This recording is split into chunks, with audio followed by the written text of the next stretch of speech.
실용음악 대중음악사 재즈의 발생 영상에 이어서 초기 재즈, 뉴올리안즈 재즈, 시카고 재즈까지 강의를 이어나가 보겠습니다. 먼저 강의 내용을 들어가기 전에 지난 과제가 있었죠. 그 과제에 대해서 잠깐 살펴보는 시간을 가져보겠습니다.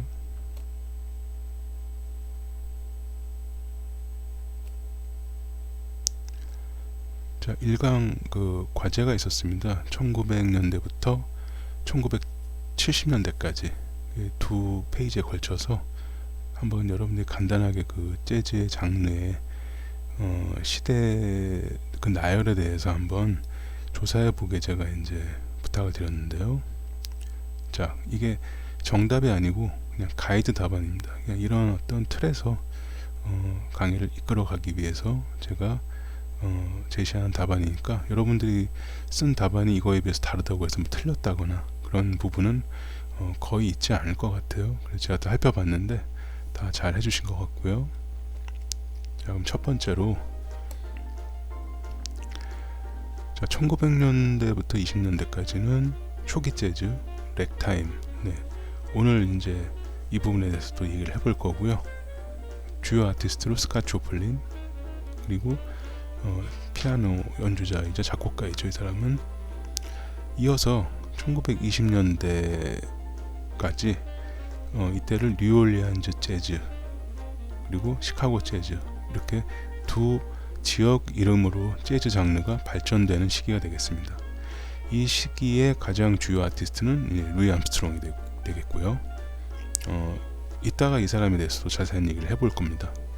자, 그는 코넷, 트럼펫, 네, 트럼펫과 코넷은 거의 같은 악기인데 코넷이 조금 더 트럼펫보다 더 저음이 많이 섞여 있는 부드러운 소리가 나는 그런 트럼펫이라고 보시면 되겠습니다. 지금은 거의 없어졌다고 해도 과언이 아닌데 재즈에서는. 네. 자, 그럼 이어서 1930년대까지는 이 초기 재즈가 시카고 재즈에서 이제 뉴욕이나 다른 지역으로 이제 이동을 하게 되는데 이때는 이제 지역 이름보다는 빅밴드 재즈다. 네, 어떤 연주의 형태가 되겠죠. 또는 스윙 재즈다. 네, 이 스윙이란 재즈, 이 스윙이란 말은 어떤 그루브의 이름이기도 하지만 이제 장르의 이름입니다. 장르. 그 스윙은 사실은 이제 스윙 댄스라는 것도 여러분들이 혹시 다른 어떤 화면에서 보셨을 텐데 남녀가 이제 굉장히 현란하게 춤을 추는 거예요. 막 여자를 들었다 놨다 막 돌리고 막 굉장히 어떻게 보면 파워풀한 댄스가 되겠는데 이런 부분이 그 당시에는 유행이었습니다. 그래서 그 스윙 댄스를 위한 반주 음악이 바로 스윙 재즈였던 거죠. 네, 지금의 어려운 재즈와는 좀 다르게 대중들이 춤을 추기 위해서 반주를 해주는 음악이 바로 스윙 재즈였던 겁니다. 그리고 그 대표적인 아티스트로는 여러분들이 뭐 여러 아티스트를 써주셨는데 일단은 듀크 엘링턴이라는 사람하고 또 카운트 베이시라는 사람이 있습니다. 이 두 사람은 다 흑인이고요. 그 다음에 피아노 연주자이자 또 사실은 이제 작곡가들이죠. 그리고 밴드 리더고요. 물론 이제 이 빅밴드의 리더가 되겠고요.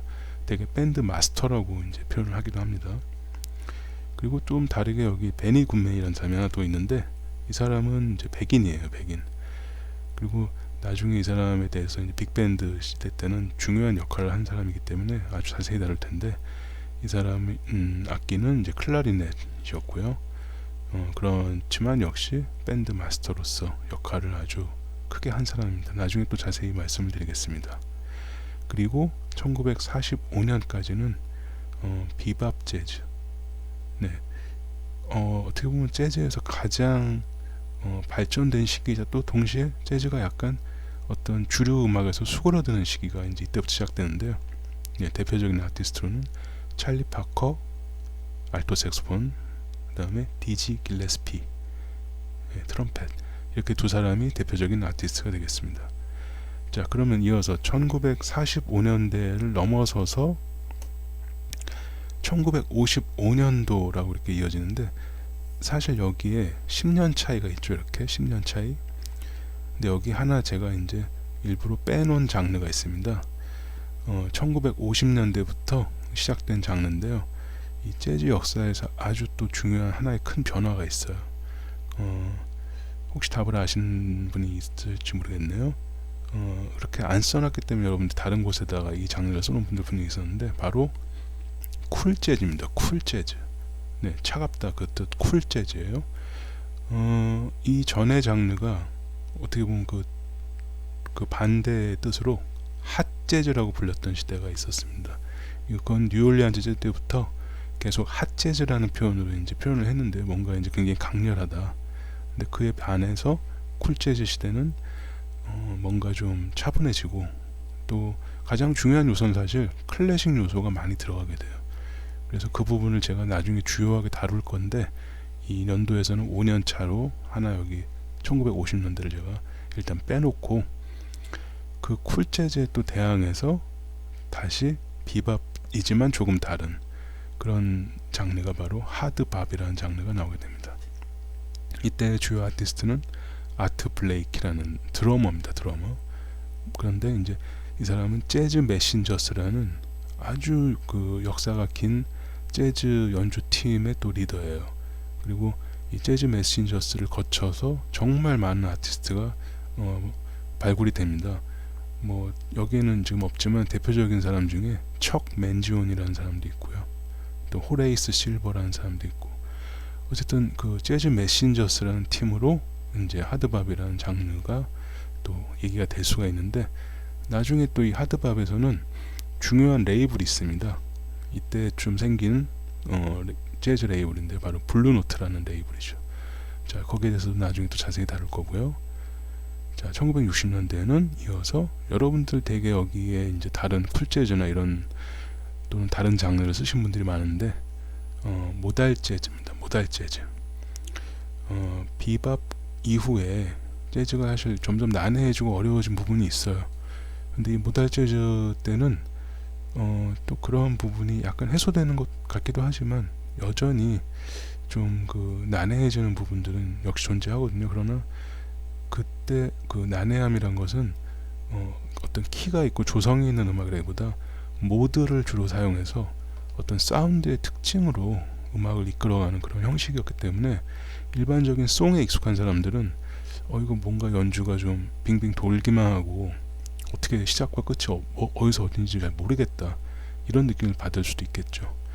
자, 모달 재즈 이전부터 이제 활동을 해서 정말 재즈 역사에서 가장 중요한 사람 중에 한 명인 마일즈 데이비스가 이제 나오게 됩니다.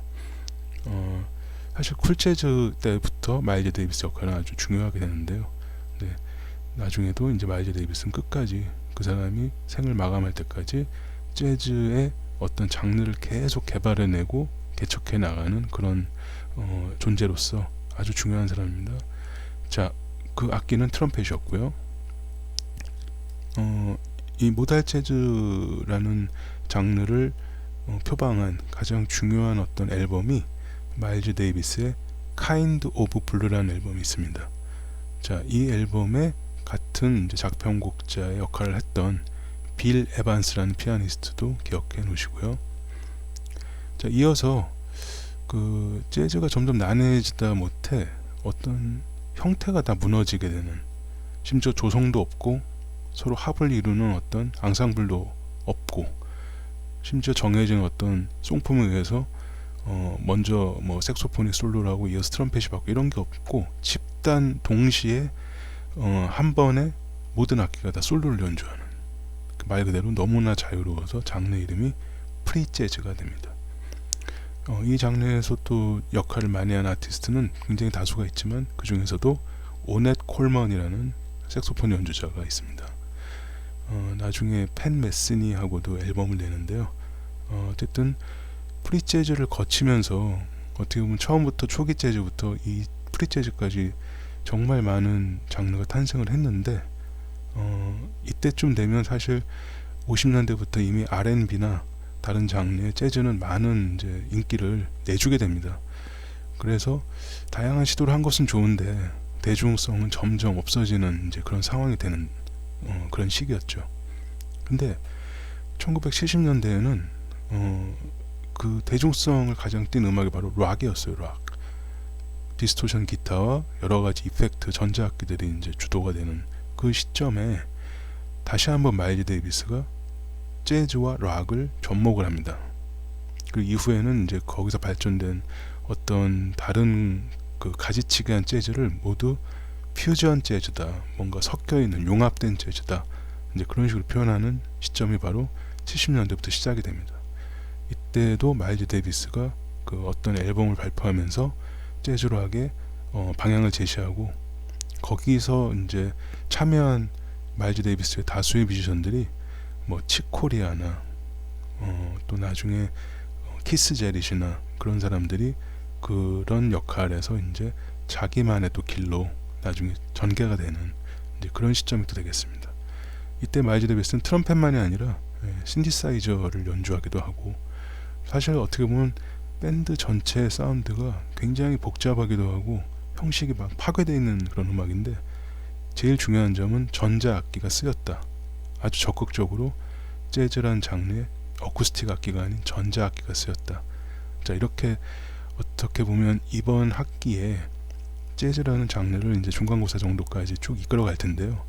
거기에 대한 전체적인 그림을 한번 먼저 본 거예요. 그래서 이 과제를 대부분 다 잘 제출해 주신 것 같아서 한 가지만 더 말씀드리면, 여기서 이제 1965년대 대부분 여러분들이 아마 조사한 자료에서 보사노바라는 장르가 이제 얘기가 된 것 같아요. 그런데 조금 생각해 보시면 보사노바는 일단은 라틴 재즈라고 부를 수 있지만, 또 기본적으로 이 재즈가 아프로 아메리칸, 즉 흑인 아티스트들의 어떤 연대기적으로 제가 이 수업을 제시를 한 어떤 이유가 있기 때문에 약간 그 부분은 조금 번외로 쳐야 될 것 같습니다. 물론 안토니오 칼로스 조빈 같은 사람이 아주 큰 역할을 했죠. 재즈에서 보사노바가 당연히 큰 역할을 했고, 여러 연주자들이 보사노바 음악을 즐겨 연주하고, 그게 사실이지만 여기 장르의 배열에서는 약간 빠지는 식으로 제가 강의를 구성했습니다. 자, 그 점 참고하시고요. 자, 그러면 이번 강의 초기 재즈의 내용으로 이제 진행을 해보겠습니다. 자, 그러면 제2강 얼리 재즈, 초기 재즈죠. 자, 4가지 정도의 이제 어떤 부분으로 진행할 텐데, 첫 번째는 아직은 재즈가 아닙니다. 렉타임이라는 장르에 대해서 설명을 하겠습니다. 1890년도부터 시작해서 1910년도 정도까지 이제 진행이 됐는데, 물론 지금도 렉타임 연주하는 사람이 있겠지만 이 시점에서 장르가 이제 점점 재즈로 발전이 되게 됩니다. 재즈와 재즈가 아닌 음악의 구별점에 제가 지난 시간에 얘기했던 어떤 항목 중에서 임프로바이제이션이라는 부분이 있습니다. 즉흥 연주, 즉흥성이 있느냐 없느냐.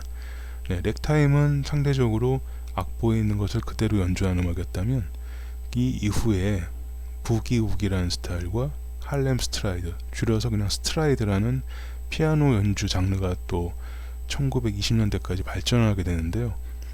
굉장히 블루지한 이 부기우기와 엄청나게 테크니컬한, 그러니까 템포 자체가 굉장히 빠른, 그리고 클래식의 아주 어려운 곡을 연주한 사람들이 연주할 수 있을 법한 그런 아주 고난도 기교를 가지고 있어요. 연주할 수 있는 이 두 가지 장르가 초기 재즈의 또 하나의 형태가 됩니다. 그래서 렉타임에서 부기우기, 할렘 스트라이드를 거쳐서 비로소 이제 뉴 올리안즈 재즈라는 장르로 발전하게 됩니다.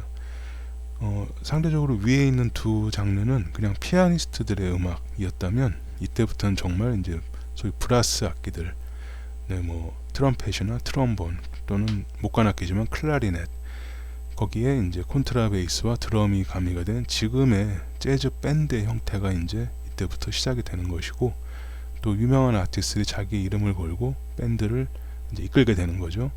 네, 그 중에 한 아티스트가 또 나중에 여러분들이 자세하게 들으시게 될 루이 암스트롱이라는 사람이 또 이때 이 시대를 이끈 사람 중에 한 명이고요.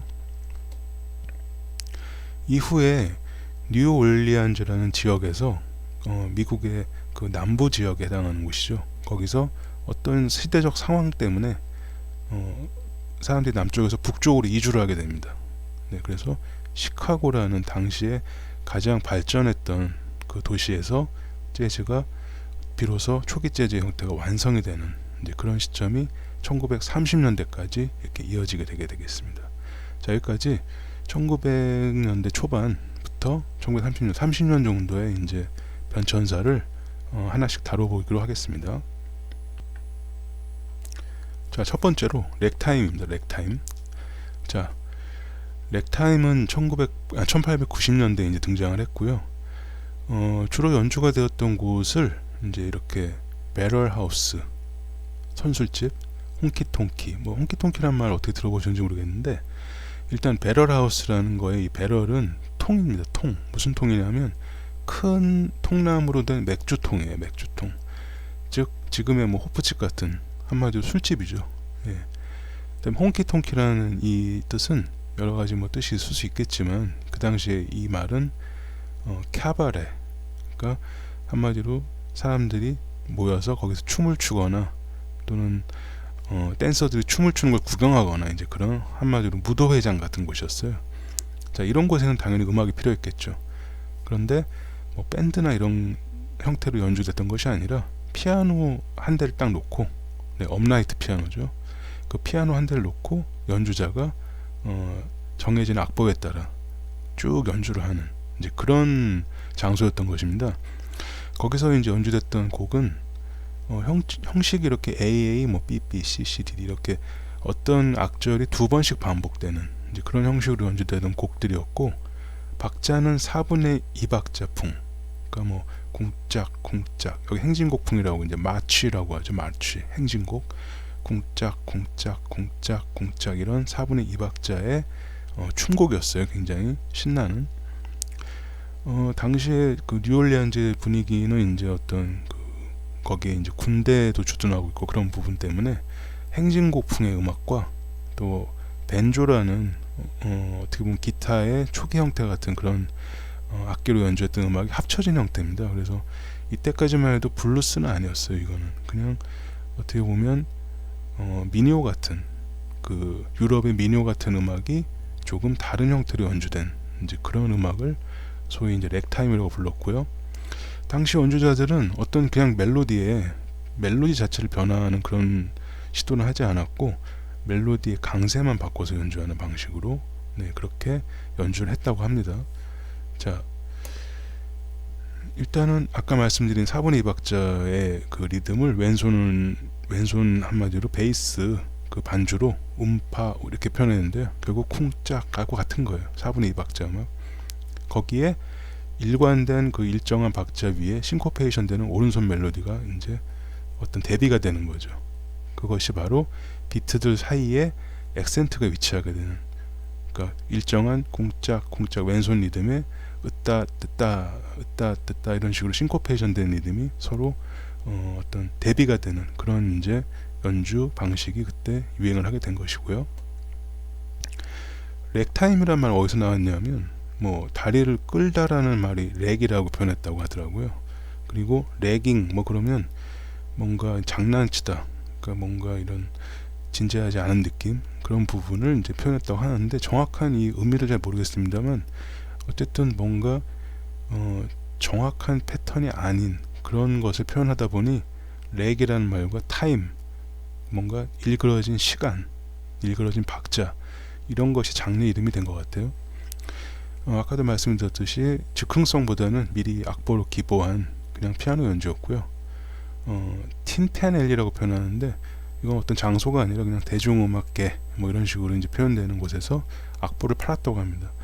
그럼 그 악보를 가지고 사람들이 그 악보를 보고 연주를 하고, 이런 형태가 어떻게 보면 클래식과 비슷하죠. 악보를 보고 그대로 연주를 하는, 아주 거기서 이제 제한적으로 즉흥 연주가 차츰차츰 시작이 되겠지만 이때까지만 해도 아직까지는 재즈가 아닌 재즈로 옮겨가기 위한 어떤 단계의 음악 형태였다. 네, 이게 바로 렉타임이고요. 아까도 말씀드렸듯이 렉타임은 재즈가 아직 아니다. 즉흥성이 없다. 악보로 기보된 그냥 피아노 연주곡이었다. 네, 이런 부분이고요. 특히나 중요한 게 스윙 필이 없었어요. 그 4분의 2박자 음악이다 보니까 그 안에서 싱코페이션이 아무리 존재한다고 해도 그 4분의 4박자의 그 8비트 스윙, 저번에도 말씀드렸죠. 1, 치, 2, 치, 쿵치, 쿵치 뭐 이런 어쨌든 8비트지만 거기에는 1 and 2 and 3 and 4 and 이런 식으로 업비트를 강조하는 그런 스윙필이 있었어야 되는데 아무래도 4분의 2박자다 보니까 그런 부분은 보여지지 않았던 것이죠. 또한 그냥 그 멜로디 라인의 블루 노트, 저번에 설명드린 메이저 화성의 마이너 음계에 해당하는 플랫 3도는 플랫 7도 이런 것들을 사용하는 그런 노트의 시도는 거의 보이지 않았고요. 또 형식이 블루스 같은 12마디 형식이 아니라 좀 더 긴 형식의, 그러니까 뭐 아까 제가 말씀드렸듯이 A, A, B, B, C, C, D 이런 식으로 뭔가 반복이 계속 길게 되는 그런 식의 형식이었기 때문에 재즈로 볼 수는 없었던 겁니다. 자, 그럼 이 렉타임에 가장 이제 기억하셔야 할 분이 바로 스캇 조플린이라는 사람인데요. 이 사람은 뭐 렉타임이란 장르를 만들었다기보다 가장 유명한 사람인데 그 사람의 어떤 곡이 있습니다. 근데 악보만 존재해요. 당시는 레코딩 이런 뭐 축음기라고 표현하는 옛날 그 녹음을 할 수 있는 그런 기계가 발명되기 전이었기 때문에 악보로만 전해 내려온 것을 후대 연주자들이 연주를 해서 이제 그것을 우리가 들어서 아 이렇게 그런 곡이 있었구나 알게 되는 거죠. 자, 그런 사람 중에 뭐 조슈 리프킨, 딕 하이만 이런 사람이 있지만 제임스 프라이드 존슨이라는 사람이 있고요. 나중에 이 사람이 렉타임에서 발전된 스트라이드 뭐 이런 장르의 중요한 사람이었다. 이런 점이 있다 또 말씀드릴 거고요. 젤리 롤 모튼이라는 사람이 있는데 제가 이렇게 굵은 글씨로 써놓은 이유가 있습니다. 이 사람은 스스로 자기가 재즈의 창시자다 이렇게 주장했다고 합니다. 근데 그럴 수도 있는 게 이 사람이 곡을 많이 썼고요 일단, 그리고 블루스를 주로 연주했다고 합니다. 렉타임보다는 블루스를 연주했는데 이게 혼재되어 있는 거예요. 그래서 렉타임에도 블루스스러운 연주를 했기 때문에 아까 말씀드린 렉타임에 블루스가 없었기 때문에 재즈가 아니라고 한 부분을 이 사람이 좀 연결하는 그런 사람이었던 거죠. 그러나 어쨌든 100% 재즈 연주로 갔다 이렇게 보긴 좀 어려웠던 사람인데, 자 그러면 렉타임 곡 중에 대표곡 그 스캇 조플린의 메이플 리프 렉이라는 곡이 있습니다. 네, 제목 안에 이미 렉이란 말이 들어있고요. 이어서 정말 이 멜로디만 들어도 알만한 The Entertainer라는 곡이 있습니다. 네, 이 곡은 나중에 그 스팅이라는 그 약간 그 범죄 영화 같은, 근데 코미디 장르에, 그러니까 무슨 뭐 경마장에서 이루어지는 어떤 일 같은 거를 굉장히 거기 주인공들이 이제 어떤 범죄 형식을 빌어서 경마장의 돈을 다 가져가는 이제 그런, 마치 지금으로 치면 뭐 오션스 11 같은 이제 그런 영화의 주제가로 쓰였어요. 그래서 전 세계 사람들이 알게 되고 여러분들 딱 들으시면 알게 될 텐데, 자 일단 메이플 리프 렉 한번 들어보겠습니다.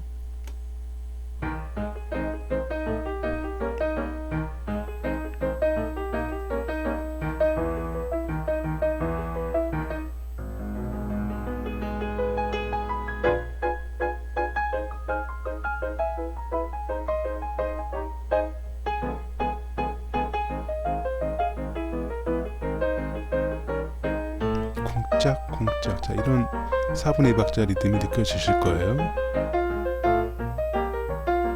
자 그럼 잠깐 멈추고요. 그 다음 음악 The Entertainer입니다.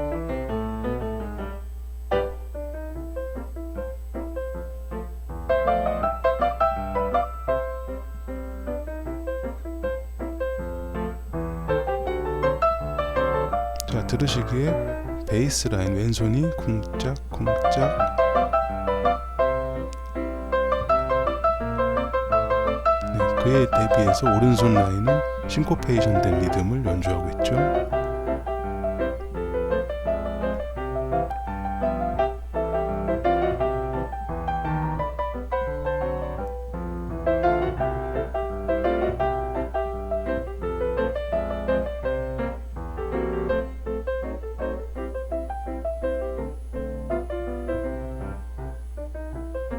자 다시 반복이 됩니다. 아까 말씀드린 대로 어떤 하나의 그 프레이즈 또는 패턴이 다시 반복되는 형태가 렉타임의 특징입니다.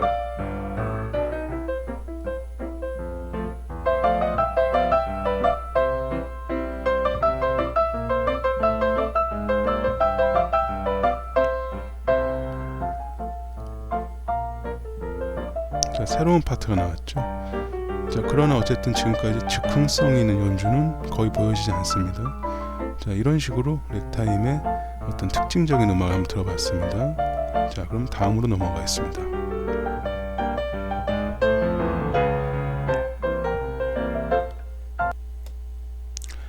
자, 렉타임에서 이제 훨씬 발전된 스타일 부기우기라는 장르에 대해서 설명을 해보겠습니다.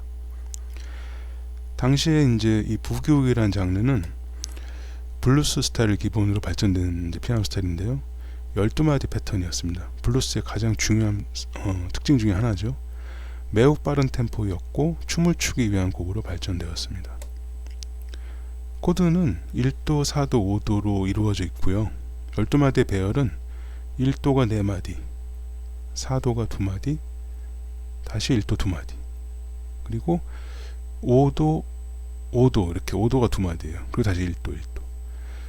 혹시 블루스 좋아하시는 분들은 블루스 패턴과 거의 그 코드 진행이 똑같은데 여기 9번째, 10번째 마디에 해당하는 게 여러분들이 아시는 블루스는 5도, 4도, 1도 이렇게 전형적인 블루스의 어떤 케이던스가 있었는데 그 부분이 그냥 빠져있고 그냥 5도, 5도, 1도. 그래서 더 좀 토속적인 느낌도 나고요. 넥타임보다 훨씬 더욱 화려해진 왼손 반주. 네. 그리고 거기에 또 싱코페이션 되는 멜로디를 오른손으로 연주했고요. 1920년대 블루스를 바탕으로 미국 남부 지역의 흑인들을 위주로 유행이 되어졌다. 네, 이렇게 설명을 드릴 수 있습니다. 일단 이 위에 보시면 이 유튜브 링크를 제가 이제 또 문서에 집어넣었어요. 여러분들이 이거를 이제 개별적으로 다 영상이 뭐 한 10여 분 되더라도 꼭 다 보셨으면 합니다. 그만큼 참 좋은 영상이고요. 이 부기우기 스타일을 정말 배울 수 있는 그런 정보를 제공하는 영상이라 건반 연주자들 한 번씩 보시고 한번 따라해 보시면 어떨까. 네, 아마 굉장히 어려운 연주가 될 것 같긴 한데요. 제가 여기 제목까지 넣었기 때문에 나중에 여러분들이 이 제목을 그대로 기억하셨다가 유튜브 검색창에 치시면 이 영상이 바로 나오게 될 것입니다. 저작권 때문에 이렇게 영상을 뭐 좀 보여드리기가 좀 그렇고 이 출처를 자꾸 말씀드리는데 오늘은 약간 이 영상 안에서 짧게라도 이 영상이 어떤 것인가 한번 보고 넘어가겠습니다. 자, 그러면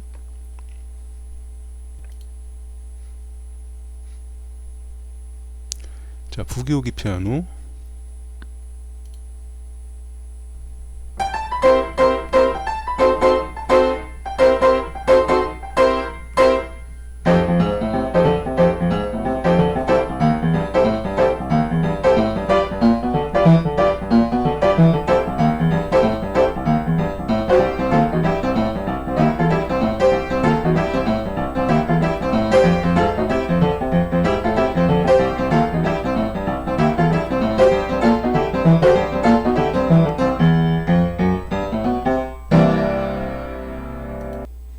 네, 이렇게 영상을 잠깐 봤는데요. 자, 지금 이제 네, 전체 영상을 꼭 여러분들이 보셨으면 합니다. 사실 이게 이제 과제인데요. 자, 내용을 보시면 정말 현란한 연주들이 이루어지고 있다는 걸 아시게 될 겁니다.